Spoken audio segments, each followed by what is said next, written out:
Some people describe alcohol as the nectar of the gods, liquid courage.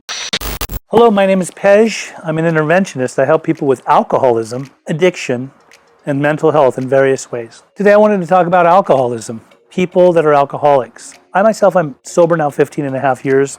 When I first got sober, I thought my problems were more with drugs. I didn't think I was an alcoholic. Although, if you'd ask me, like, do you drink? Like, I'd say yes. And if you said, do you drink to get drunk? I'd say, who doesn't? There are people that drink casually. There are people that drink just to become tipsy, have a couple of drinks.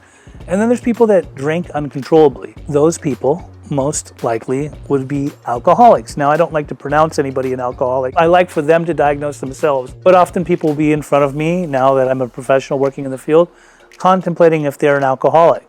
So we will often, try to review and see what kinds of things have happened to them in their lives as a result of them in drinking alcohol. Some of them have had DUIs. Some of them have had multiple DUIs, driving under the influence. Some of them have marital issues. Some of them are secretive about their alcoholism. Some of them will hide their alcohol throughout the house. Some of them drink to take the edge off. Some of them drink morning, noon, and night. So there's various different types of alcoholics and people that suffer from alcoholism. Some people drink in excess to the point where they will start to have health conditions. Their liver might be affected. They might get cirrhosis of the liver. A lot of them may end up creating a lot of brain damage for themselves. There are people that can develop a wet brain, tumors, things like that, to where it's life-threatening. I've seen many different types of alcoholics, and I'm not just talking about when I got sober. I mean, I used to have a girlfriend whose dad would hide liquor throughout the house, sometimes in the garage, to the point where both she and the mother would measure to see how much he had drank that day. And often you'd see he was always in good spirits. It was, much more jolly when he was drinking as opposed to when he was not drinking. So alcohol can definitely affect your emotions. It can make you more jolly, more happy. Then it can also turn into other things. Some people describe alcohol as the nectar of the gods, liquid courage. It makes you more powerful, more strong, more brave, more angry. Take out your anger on other people by going off on them or flying off the handle. Sometimes alcohol is actually people's medication, their medicine. It helps them become more comfortable. If they are an angry individual, they might drink to take the edge off so that they will not be angry. And you might see those people in their most jolly and happy-go-lucky state when they're actually drinking. Then there's the belligerent alcoholics, the types that are out and about with their friends in a social setting, and they're beyond inebriated. They're totally drunk, right? Just oblivious to everyday life. Some of them start blacking out. Some of them behave in certain ways to where they're annoying, belligerent. You can't stand them. You can't stand being around them. There's a lot of alcoholics that when they drink, they'll tell you the truth about what they're really thinking, what's really going on with them, stuff that they hold in a lot of times. But when they start really drinking, the truth starts pouring out because it's a time where they feel like they're comfortable enough to speak it and not really care if they're judged about it. And then there are various types of drinkers that drink just beer.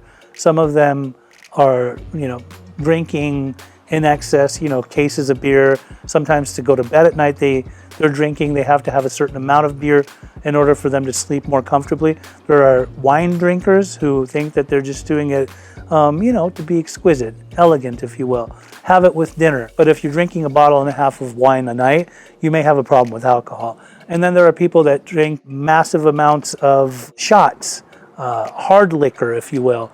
It's the only way they like it. Some of them will drink hard liquor in mixed drinks because they're out recreationally, just drinking it in a club type setting or a bar type setting.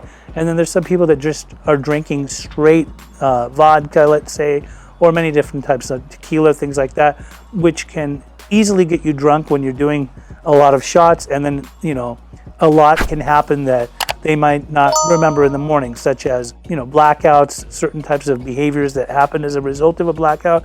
They might become incarcerated, get arrested for certain lewd behaviors that they may have. What fascinates me as a person who's in recovery now, as opposed to how I used to live, I used to love going out and drinking and obviously doing certain drugs that would just keep me out till all hours of the night so I could really feel the effects of alcohol. But what fascinates me now as a person that's in recovery is being around people that drink. Now, let me back up real quick. A lot of people think that when you're a former alcoholic, you shouldn't go around alcohol if your sobriety might be affected. And I'll say this, if truly you get sober and you haven't done the work that it takes, you shouldn't be around alcohol or drugs for that matter. But when you actually are spiritually fit, it's okay to go places where people are serving alcohol or drinking alcohol. So what fascinates me is to be in a certain setting and watch a person that starts drinking, say perhaps at like a wedding, right?